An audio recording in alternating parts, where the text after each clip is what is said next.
నమస్కారం ఘంటారావానికి స్వాగతం. ముందుగా ప్రధాన అంశాలు. ప్రభుత్వ సేవలు సులభతరం చేయడమే లక్ష్యమన్న సీఎం.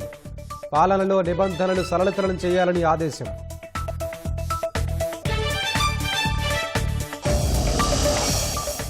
మద్యం రవాణా దోపిడీలో నిందితుడిగా వైసీపీ నేత కారుమూరి. ఆయన కుమారుడు కోడల పేర్లు కూడా జాబితాలో చేర్చిన సిఐడి. ఈ నెల 25-26 తేదీల్లో ఇజ్రాయెల్లో ప్రధాని పర్యటన. అన్ని రకాల సహకారంపై చర్చిస్తామని నెతన్యాహు.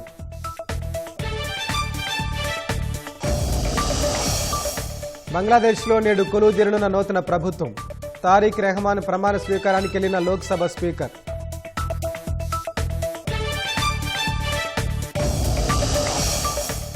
అమెరికాలోని రోప్ ఐలాండ్ వద్ద దుండగుడి దురాగతం. కాల్పుల్లో 2 మృతి, అనంతరం ఆత్మహత్య.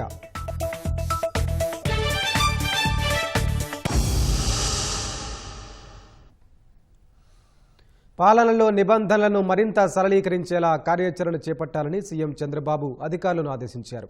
కొన్ని చట్టాలను సరళతరం చేసేలా నిర్ణయం తీసుకుంటున్నామని చెప్పారు. ప్రభుత్వ సేవలు అత్యంత సులభంగా ప్రజలకు చేరువ కావాలన్నదే తమ లక్ష్యమని స్పష్టం చేశారు.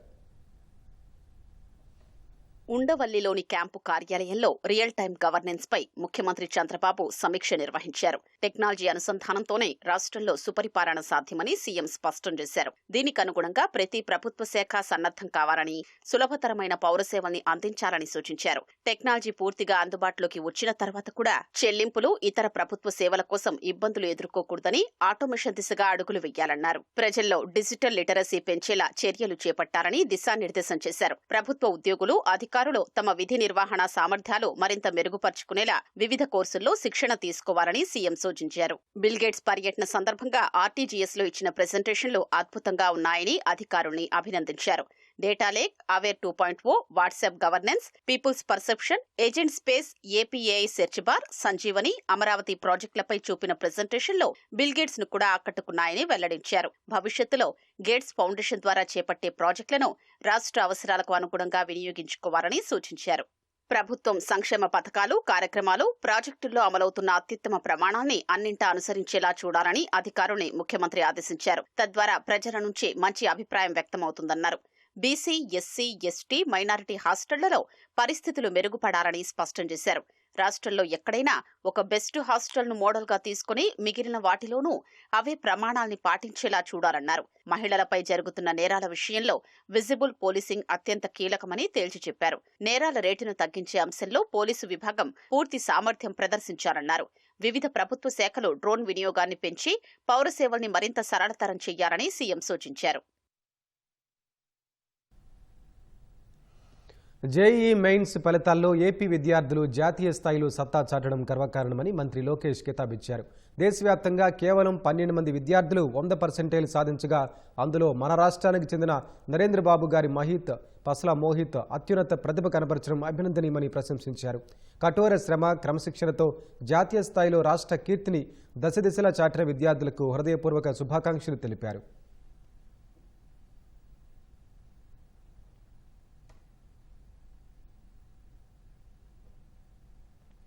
అసెంబ్లీ బడ్జెట్ సమావేశాలు 2 రోజుల విరామం తర్వాత ప్రారంభమయ్యాయి. నేటి నుంచి 2026-27 వార్షిక పద్దుపై సాధారణ చర్చ జరగనుంది.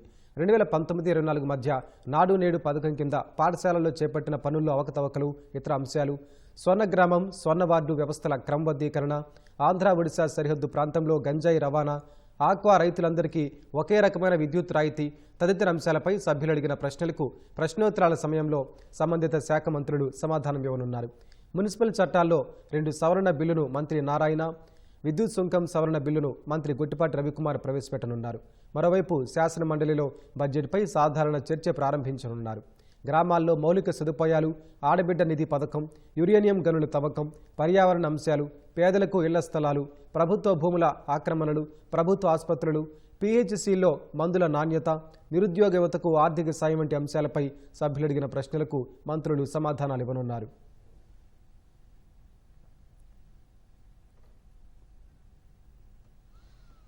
మద్యం రవాణాలో భారీగా దోపిడీకి పాల్పడిన వ్యవహారంలో వైసీపీ నేత మాజీ మంత్రి కారుమూరి నాగేశ్వరరావు, ఆయన కుమారుడు కారుమూరి సునీల్, కోడలు కీర్తిలను నిందితులుగా చేర్చారు.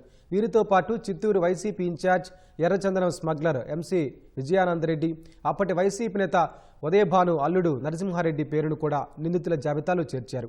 మద్యం రవాణా కాంట్రాక్టు, సబ్ కాంట్రాక్టులను జిల్లాల వారీగా వైసీపీ నేతలు, వారి బినామీలు, వారి కుటుంబ సభ్యులకు ఇచ్చేసినట్లు విజిలెన్స్ గుర్తించింది. వైసీపీ హయాంలో ఏపీఎస్ బీసీఎల్ డిపోల నుంచి ప్రభుత్వ దుకాణాలకు మద్యం రవాణా కాంట్రాక్టులో 200 కోట్ల నుంచి 400 కోట్ల వరకు దోచుకున్న వ్యవహారంపై సిఐడి తాజాగా నమోదు చేసిన కేసులో వైసీపీ నేత మాజీ మంత్రి కారుమూరి నాగేశ్వరరావు, ఆయన కుమారుడు కారుమూరి సునీల్, కోడలు కీర్తి, చిత్తూరు నియోజకవర్గ వైసీపీ ఇన్ఛార్జ్ ఎర్రచందనం స్మగ్లర్ ఎంసీ విజయానందరెడ్డిని నిందితులుగా చేర్చారు. వీరితో పాటు అప్పటి వైసీపీ నేత సామినేని ఉదయభాను అల్లుడు, ఏపీఎస్ బీసీఎల్ నాటి ఎండీ వాసుదేవరెడ్డి బావమరిది నరసింహారెడ్డి కూడా నిందితుడిగా ఉన్నారు. మద్యం కుంభకోణం కేసు ప్రధాన నిందితుడు రాజ్ కిసిరెడ్డి, అతడి ప్రధాన అనుచరులు బూనేటి చాణక్య, తూతేకుల ఈశ్వర్ కిరణ్ కుమార్ రెడ్డి, వాసుదేవరెడ్డి సహా మరికొందరు ఈ నిందితుల జాబితాలో ఉన్నారు. విజిలెన్స్ అండ్ ఎన్ఫోర్స్మెంట్ విభాగం విచారణలో వీరందరి పాత్ర వెలుగులోకి రావడంతో నిందితులుగా చేర్చారు. డిపోల నుంచి ప్రభుత్వ దుకాణాలకు మద్యం సరఫరా చేసే రవాణా కాంట్రాక్టు రాజ్ కిసిరెడ్డి, అతని ప్రధాన అనుచరుడు ఈశ్వర్ కిరణ్ కుమార్ రెడ్డిలు వాసుదేవరెడ్డితో కలిసి 2020-2022 వరకు తమ జేబు సంస్థలైన దిల్లీలోని సిగ్మా లాజిస్టిక్స్ కు, ఆ తర్వాత వెల్లూరులోని ప్రసాద్ ట్రాన్స్పోర్ట్ కు దక్కేలా చేసుకున్నారు. మొదట్లో జిల్లా స్థాయిలో జాయింట్ కలెక్టర్ల నేతృత్వంలోని కమిటీ ఈ రవాణా కాంట్రాక్టును నిర్ణయించినప్పుడు ఒక్కో మద్యం కేసు రవాణాకు 13 రూపాయల చొప్పున చెల్లించేవారు. దీన్ని రాష్ట్ర స్థాయిలో కేంద్రీకృతం చేసిన తర్వాత ఒక్కో కేసు రవాణాకు ఏపీఎస్ బీసీఎల్ 34 రూపాయలు చెల్లించేది. కాగితాలపై సిగ్మా లాజిస్టిక్స్, ప్రసాద్ ట్రాన్స్పోర్ట్ పేర్లున్న తెర వెనుక రాజ్ కిసిరెడ్డి, వాసుదేవరెడ్డి, కిరణ్ కుమార్ రెడ్డి అంతా నడిపించారు. వారు ముగ్గురు కలిసి కోస్తా, ఉత్తరాంధ్ర ప్రాంతాల్లో రవాణా సబ్ కాంట్రాక్టును అప్పటి మంత్రి కారుమూరి నాగేశ్వరరావు కుమారుడు గత సార్వత్రిక ఎన్నికల్లో వైసీపీ తరపున ఏలూరు లోక్సభ నియోజకవర్గ అభ్యర్థిగా పోటీ చేసిన కారుమూరి సునీల్ కు అప్పగించారు. సునీల్ హైదరాబాద్ లో కార్యాలయం ఏర్పాటు చేసుకుని తన పరిధిలోని జిల్లాల్లో మద్యం రవాణా సబ్ కాంట్రాక్టును ఒక్కో జిల్లాలో ఒక్కో వైసీపీ నేతకు అప్పగించారు. ఈ క్రమంలో సిగ్మా లాజిస్టిక్స్ నుంచి సునీల్, అతని కుటుంబీకుల ఖాతాల్లోకి డబ్బులు పడినట్లు విజిలెన్స్ విచారణలో తేలింది. ఆర్థిక లావాదేవీలు బయటపడడంతో వారందరినీ నిందితులుగా చేర్చారు. వాసుదేవరెడ్డి తరపున అతని బావమరిది నరసింహారెడ్డి కీలకంగా వ్యవహరించినట్లు గుర్తించి అతన్ని కూడా నిందితుడిగా చేర్చారు. రాయలసీమ ప్రాంతంలో ఎంసీ విజయానందరెడ్డికి సంబంధించిన నిఖిలానంద లాజిస్టిక్స్ ను అడ్డం పెట్టుకుని దోచుకున్నట్లు తేలడంతో అతన్ని నిందితుడిగా చేర్చారు. ముఖ్యంగా గుంటూరు ప్రాంతంలో మాజీ మంత్రి అంబటి రాంబాబు బినామీ సంస్థకు, ఉత్తరాంధ్రలో అప్పటి మంత్రి బొత్స సత్యనారాయణ మేనల్లుడు, విజయనగరం జెడ్పీ చైర్మన్ మజ్జి శ్రీనివాసరావు అనుచరులు, వారి బినామీల పేరిట ఉన్న సంస్థలకు సబ్ కాంట్రాక్టులు ఇచ్చి దోచుకునేలా చేశారనే ఫిర్యాదులు ఉన్నాయి. సిఐడి నమోదు చేసిన కేసులో దర్యాప్తు చేస్తున్న సిట్ ఈ వివరాలు వెలికితీయనుంది.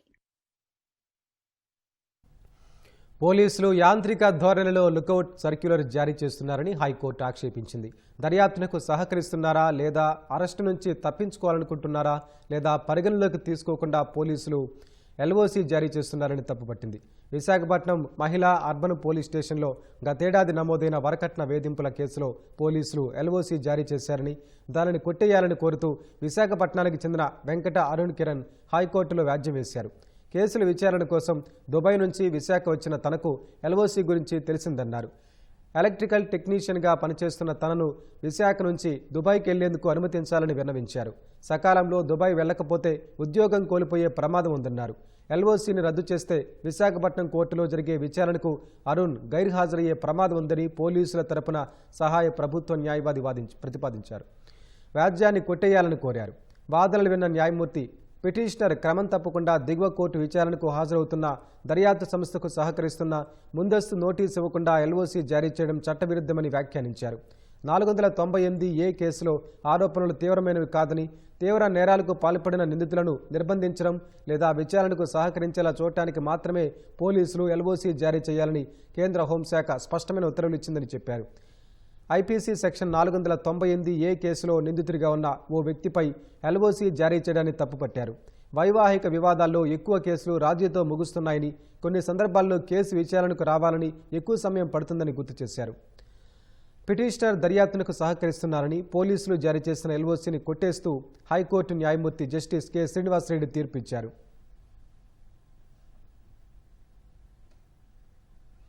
ఎన్టీఆర్ జిల్లా నందిగామలో ఆయుష్ ఆసుపత్రి నిర్మాణంలో జాప్యంపై స్థానికులు ఆందోళన వ్యక్తం చేస్తున్నారు.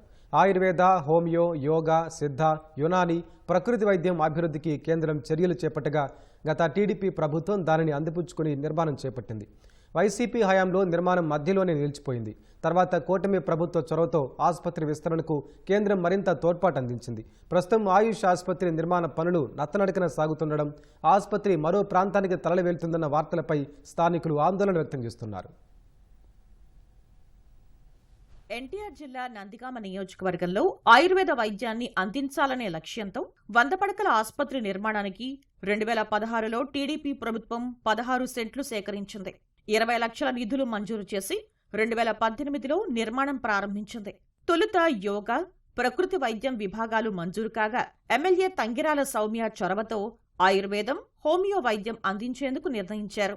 తర్వాత వచ్చిన వైసీపీ ప్రభుత్వం ఆసుపత్రి నిర్మాణాన్ని గాలికొదిలేసింది. కూటమి ప్రభుత్వం అధికారంలోకి వచ్చాక స్థానికులకు ఆసుపత్రి నిర్మాణంపై ఆశలు చిగురించాయి. వివిధ సంఘాల ప్రతినిధులు ఆయుష్ వైద్యశాల కోసం ఎమ్మెల్యే సౌమ్యకు వినతిపత్రాలు అందజేశాయి. ప్రజల ఆకాంక్షను ఆమె ఎంపీ కేశినేని శివనాథ్కు విన్నవించారు. ఆయన పార్లమెంట్లో ఈ అంశాన్ని ప్రస్తావించి నందిగామకు మరో 50 పడకల ఆయుష్ వైద్యశాలను మంజూరు చేయించేలా కృషి చేశారు. అన్ని వైద్య విభాగాలతో సమగ్ర వైద్యశాల రానుండటంతో వైద్యశాలకు మరింత స్థలం అవసరమైంది.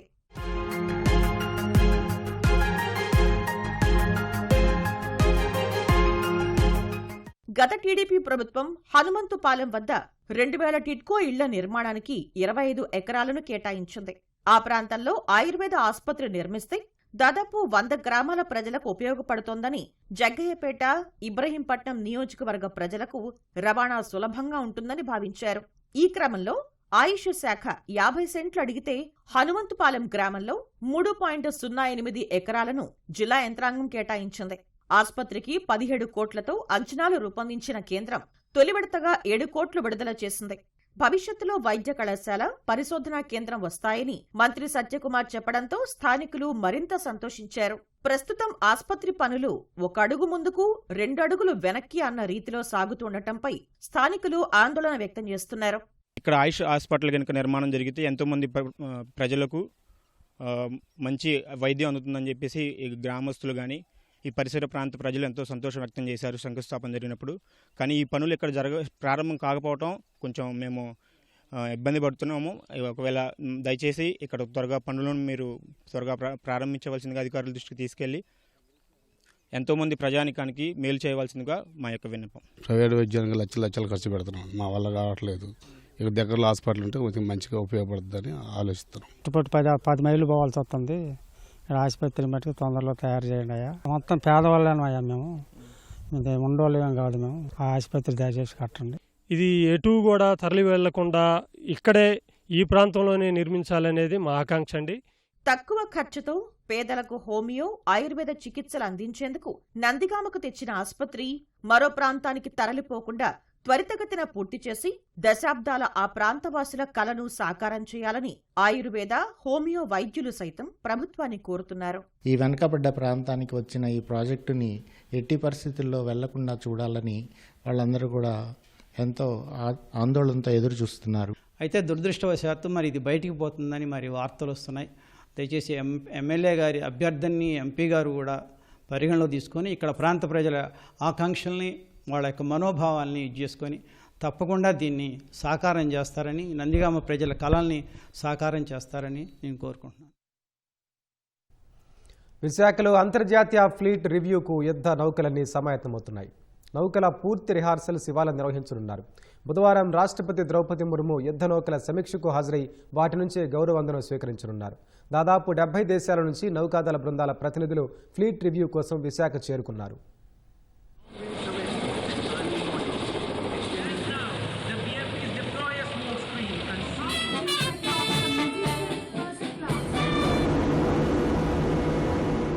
యుద్ధ నౌకల రాకతో విశాఖ సాగర తీరం సందడిగా మారింది. బుధవారం జరిగే ఇంటర్నేషనల్ ఫ్లీట్ రివ్యూలో బంగాళాఖాతంలో యుద్ధ నౌకల నుంచి రాష్ట్రపతి గౌరవ వందనం స్వీకరిస్తారు. 71 నౌకలు 6 వరుసలలో పరేడ్ నిర్వహించనున్నాయి.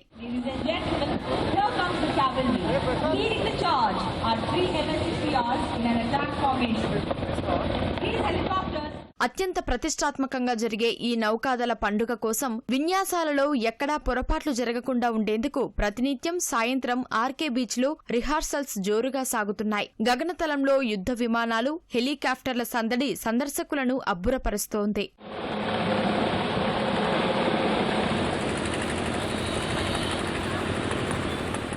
దేశానికి అత్యంత గర్వకారణమైన ఐఎన్ఎస్ విక్రాంత్ ఈ ఉత్సవంలో ప్రత్యేక ఆకర్షణగా నిలుస్తోంది. ఐఎన్ఎస్ విక్రాంత్తో పాటు 45 యుద్ధ నౌకలు ఫ్లీట్ రివ్యూ కోసం విశాఖ తీరానికి వచ్చాయి.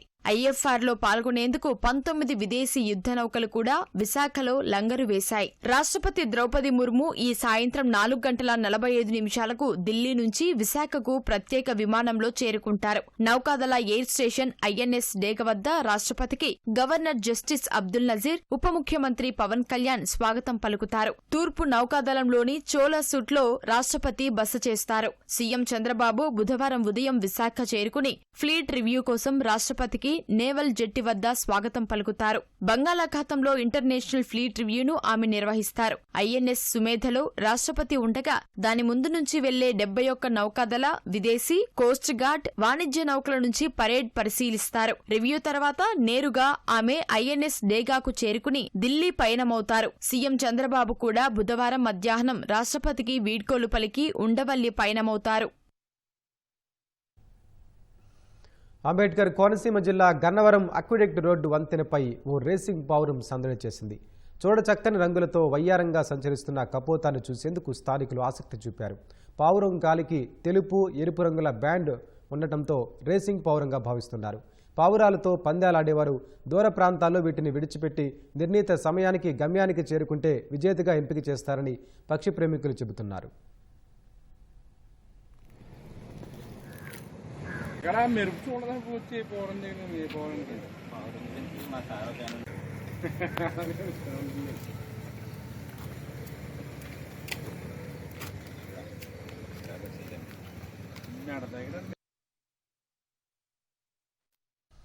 పాత 10 పైసల నాణెం పంపిస్తే 57 లక్షలు ఇస్తానంటూ సెంట్రింగ్ కార్మికుడి నుంచి 1,67,000ను సైబర్ నేరగాళ్లు కొట్టేశారు.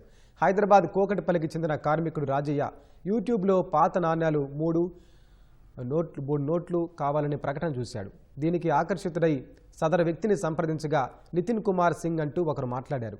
తన దగ్గర ఉన్న నాణ్యం తీసుకోవాలంటే తొలుత 750 రూపాయలు చెల్లించి రిజిస్ట్రేషన్ చేసుకోవాలని సైబర్ నేరస్తుడు క్యూఆర్ కోడ్ పంపాడు.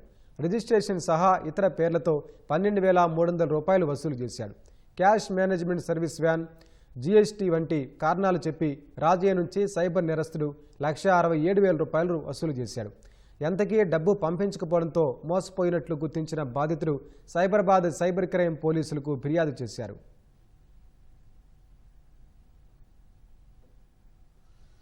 శ్రీశైలం మహాక్షేత్రంలో మహాశివరాత్రి బ్రహ్మోత్సవాల్లో 9వ రోజు స్వామివారికి తెప్పోత్సవం నిర్వహించారు. ఉత్సవమూర్తులను ఆలయ ప్రాంగణం నుంచి మంగళ వాయిద్యాలతో పుష్కరిణి వద్దకు తీసుకెళ్లారు. జిల్లా కలెక్టర్ రాజకుమారి కళాకారులతో కలిసి కోలాటమాడి సందడి చేశారు. పుష్కరిణిలో రంగురంగుల విద్యుత్ దీపాలు, పుష్పాలతో తెప్పను అలంకరించారు. స్వామివారికి శాస్త్రోక్తంగా పూజలు చేసిన అనంతరం వేద పండితులు మంగళహారతులు సమర్పించారు. దేవేళ్ల తెప్పోత్సవాన్ని అత్యంత భక్తి శ్రద్ధలతో తిలకించారు.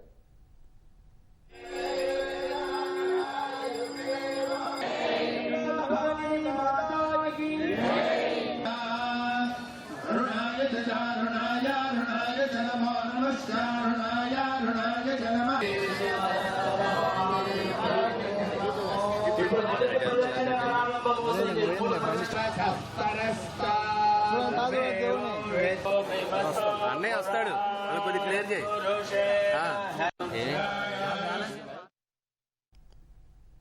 అమెరికా, ఇరాన్ మధ్య మళ్లీ చర్చలకు రంగం సిద్ధమైంది. ఇరాన్ అణు కార్యక్రమంపై నెలకొన్న ప్రతిష్టంభనను తొలగించేందుకు యుద్ధం రాకుండా నివారించడానికి ఇవాళ ఇరు దేశాల ప్రతినిధులు భేటీ కానున్నారు.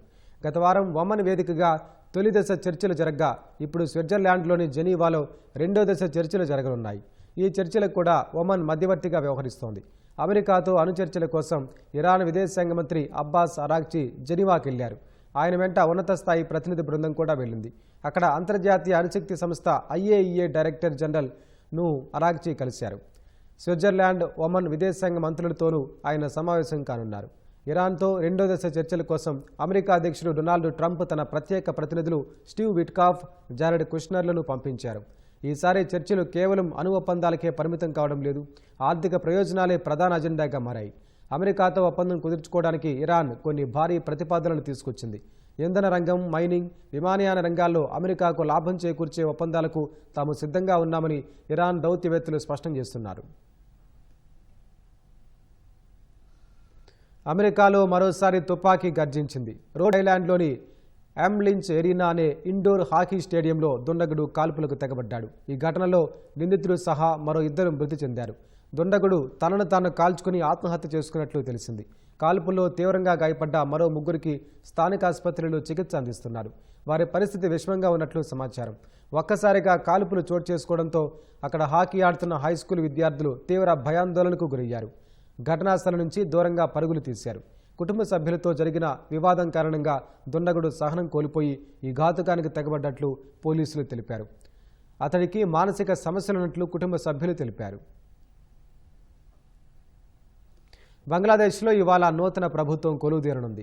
బంగ్లాదేశ్ నూతన ప్రధానిగా Bangladesh nationalist party BNP chairman Tarique Rahman ప్రమాణ స్వీకారం చేయనున్నారు. ఈ కార్యక్రమానికి భారత్ తరపున లోక్సభ స్పీకర్ ఓం బిర్లా హాజరు కానున్నారు. ప్రధాని మోదీకి BNP ఆహ్వానం పంపినప్పటికీ ఇవాళ ఆయన భారత పర్యటనలో ఉన్న ఫ్రాన్స్ అధ్యక్షుడు మేక్రాన్తో సమావేశం కానుండడంతో ఆయన స్థానంలో ఓం బిర్లా ఢాకా వెళ్లారు. ఫిబ్రవరి 12న జరిగిన బంగ్లాదేశ్ 13 సార్వత్రిక ఎన్నికల్లో BNP పార్టీ భారీ విజయం సాధించింది. 2 దశాబ్దాల విరామం తర్వాత ఆ పార్టీ బంగ్లాదేశ్లో తిరిగి ప్రభుత్వాన్ని ఏర్పాటు చేయనుంది. కర్ణాటకలోని మంగళూరులో దివ్యాంగ బాలలు ప్రదర్శించిన యక్షగానం వీక్షకులను మన్ననలు పొందింది. వరాహ అవతారం అనే పురాణ గాథపై ఈ ప్రదర్శన ఇచ్చారు. మంగళూరు నగరంలోని శక్తినగర్లో Sannidhya special children school and training institute ఉంది. వార్షికోత్సవం సందర్భంగా ఏటా కద్రీ పార్కులో సాంస్కృతిక కార్యక్రమాలను నిర్వహిస్తుంటారు. ఈసారి కొన్ని నెలల ముందు నుంచే 15 మంది పిల్లలకు యక్షగానంపై శిక్షణ ఇచ్చారు. యక్షగానం ప్రదర్శన కోసం ముందుగానే సాన్నిధ్య ఇన్స్టిట్యూట్ నిర్వాహకులు డైలాగులను కళాకారులతో చెప్పించి ప్రత్యేక స్టూడియోలో వాటిని రికార్డు చేయించారు.